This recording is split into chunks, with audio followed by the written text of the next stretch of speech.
नमस्कार भक्तांनो, आज आपण करणार आहोत पवित्र आणि मंगल महालक्ष्मी पूजन। महालक्ष्मी माता ही संपत्ती, समृद्धी आणि सौख्याची देवी आहे। आपल्या घरात तिचं पूजन केल्याने धन, आरोग्य आणि शांती नांदते। चला तर मग भक्तिभावाने पूजनास सुरुवात करूया। सर्वात आधी घर स्वच्छ आणि पवित्र करा। देवीला बसवण्यासाठी पाटावर लाल किंवा गुलाबी कपडा अंथरा। त्या कपड्यावर चांदी, तांबे किंवा पितेचा कलश ठेवा।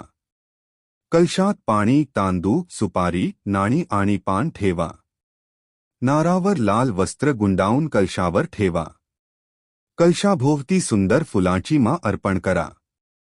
आता देवीचे आवाहन करा। हातात थोडं पाणी घेऊन मनात म्हणा, श्री हरी क्ली महालक्ष्म्ये नमः असं म्हणत देवीला आपल्या घरी स्थापन करा। महालक्ष्मीच्या मूर्तीला किंवा फोटोला पंचामृताने स्नान घाला।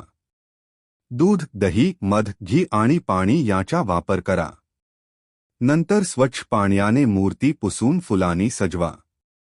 आता पूजनाची मुख्य विधी सुरू करा। देवीला कुंकुम, हळद, अक्षता, फुले आणि नैवेद्य अर्पण करा। दीप लावा आणि सुगंधी अगरबत्ती पेटवा। मन शांत ठेवा आणि भक्तिभावाने मंत्र जपा। महालक्ष्म्ये नमः हा मंत्र 108 वेळा म्हटल्यास विशेष पुण्य लाभते। देवीसमोर बसून मनःपूर्वक प्रार्थना करा, हे महालक्ष्मी माता, आमच्या घरात सुख, शांती आणि समृद्धी नांदो।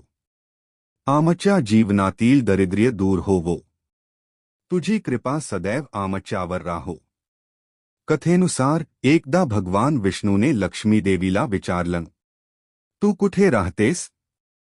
त्यावर लक्ष्मी देवी म्हणाली, मी त्या घरात राहते जिथे स्वच्छता, सत्य आणि श्रद्धा असते। म्हणून महालक्ष्मी पूजन करताना घर आणि मन स्वच्छ ठेवणे अत्यंत महत्त्वाचे आहे। पूजनानंतर देवीला नैवेद्य द्या। साखर, खीर किंवा लाडू अर्पण करा।